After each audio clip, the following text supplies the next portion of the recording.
Hello guys, நாளை மகளிர் உலகக்கோப்பை இறுதிப் போட்டியில் இந்தியா மற்றும் சவுத் ஆஃப்ரிக்கா விளையாட இருக்காங்க.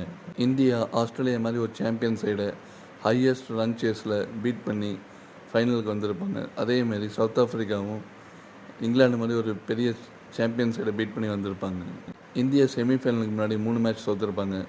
சவுத் ஆஃப்ரிக்கா 2 மேட்ச் தோற்றுருப்பாங்க. அந்த 2 மேட்ச்லேயுமே அவங்களுக்கு பேட்டிங் மட்டும்தான் சொதப்பலாக இருக்கும். மற்ற ஏரியாவில் சவுத் ஆஃப்ரிக்கா டீம் ஸ்ட்ராங்காக இருக்காங்க. நம்ம இந்தியன் டீம் பொறுத்த வரைக்கும் நம்மளோட மிகப்பெரிய பலம் பந்து வீச்சு தான். ஆனால் நம்மளோட மிகப்பெரிய சொதப்பல் ஃபீல்டிங் மற்றும் நிறைய கேச்சஸ் ட்ராப் பண்ணுறது. India versus Australia semi-final match ஃபுல்லாக பார்த்தவங்களுக்கு தெரியும். பந்து வீசும்போது இந்தியா எவ்வளோ கேச்சஸ் மட்டும் ட்ராப் பண்ணாங்க, ஓவர் த்ரோவில் எவ்வளோ எக்ஸ்ட்ரா ரன் கொடுத்தாங்க அப்படின்னு. இந்த தவறெல்லாம் இந்திய அணி செய்யாமல் இருந்தால் ஆஸ்திரேலியா அணி 280 ரன்னே அடிச்சிருக்க மாட்டாங்க. ஐசிசி மாதிரி ஒரு டோர்னமெண்ட்டில் கப்பை வின் பண்ணணுன்னா நம்ம கடினமான கேட்சையை பிடிக்கணும். ஆனால் இந்தியன் டீம் சில ஈஸியான கேட்சை ட்ரா பண்ணிகிட்டு இருந்தாங்க. அதேமாரி ஃபீல்டிங்கை பொறுத்த வரைக்கும் ரொம்ப சுமாராக இருந்துச்சு. ஓவர் த்ரோவில் எக்ஸ்ட்ரா ரன் கொடுக்குறாங்க. இந்தியாவோட பெஸ்ட்டு ஸ்பின்னர் ஸ்ரீசரணி ஆஸ்திரேலியாவுக்கு எதிராக ப்ரெஷர் க்ரியேட் பண்ணி விக்கெட் எடுக்கிறாங்க. ஆனால் நெக்ஸ்ட்டு ஓவர்லேயே மற்ற பவுலர்ஸ் எல்லாம் ரொம்ப சுமாரான பந்து வீசி ஆஸ்திரேலியாவோட ப்ரெஷரை ரிலீஸ் பண்ணி விட்டுட்டே இருந்தாங்க. நம்ம இந்தியன் கேப்டனே நிறைய கேட்சை ட்ராப் பண்ணாங்க, நிறைய மிஸ்ஃபீல்டிங் பண்ணுறாங்க. அதேமாரி ஒவ்வொரு முறையும் பவுலர்ஸ் ரொம்ப சுமாரான பந்து வீசும்போது இவங்க பவுலர்கிட்ட பேசவே மாட்டேங்கிறாங்க.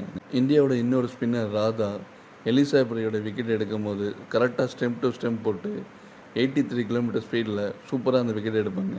ஆனால் அடுத்த மீதி 5 பால் ரொம்ப சுமாரான பந்து வீசி அந்த ஓவர் தள்ளினா போதும் அப்படிங்கிற மைண்ட் செட்டில் தான் அவங்களோட பவுலிங் இருந்துச்சு. இதெல்லாம் கேப்டன் பேசி அவங்கள அந்த குட் லென்த்தில் போட வைக்கணும். ஆனால் அவங்க அதை நம்ம கேப்டன் அதை செய்யவே இல்லை. பவுலர்ஸ் பண்ணுற மிஸ்டேக் விக்கெட் கீப்பருக்கு கரெக்டாக தெரியும். ஸோ கேப்டன் பேசலைன்னா விக்கெட் கீப்பராவது எவ்ரி பால் பவுலரை கரெக்டாக குட் லென்த்தில் போட வைக்கணும். இந்த மிஸ்டேக்கெல்லாம் இந்தியன் டீம் சரி செஞ்சாலே போதும், வேர்ல்டு கப்பை ஈஸியாக வின் பண்ணலாம்.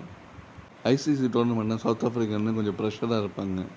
இருந்தாலும் இந்தியா அணி அவங்கள ஈஸியாக எடுத்துக்காமல் அவங்க கேம்குள்ளே வர எந்த வாய்ப்பும் கொடுக்காம ப்ரெஷர் போட்டுகிட்டே இருந்தாலே இந்தியா அணி ஈஸியாக சவுத் ஆஃப்ரிக்கா பீட் பண்ணி கப்படிக்கலாம். மகளிர் உலகக்கோப்பை 1978 நடக்குது. இதில் 8 நாடு கலந்துக்கிட்டாலும் வின்னர்ஸ்னு பார்த்தீங்கன்னா ஆஸ்திரேலியா, இங்கிலாந்து, நியூசிலாந்து ஒரே தடவை வின் பண்ணியிருப்பாங்க. இவங்களை தாண்டி வேறு எந்த டீமும் வின் பண்ணதில்லை. இந்தியா 2005லையும் 2017லையும் ஃபைனலில் தோற்றுருப்பாங்க. அந்த மேட்ச்சில் இந்தியா சவுத் ஆஃப்ரிக்கா தோக்கடித்து கப்பை வின் பண்ணால் உமன்ஸ் டீமுக்கு மக்கள் மத்தியில் ஒரு மிகப்பெரிய வரவேற்பு கிடைக்கும். சொந்த நாட்டில் சாதித்து காட்டுவாங்களா நம்ம சிங்க பெண்கள்? பொறுத்திருந்து பார்ப்போம். ஓகே கேஸ், கிரிக்கெட் அப்டேட்டுக்கு நம்ம சேனல் ஃபாலோ பண்ணிக்கோங்க. மீண்டும் அடுத்த வீடியோ சந்திப்போம்.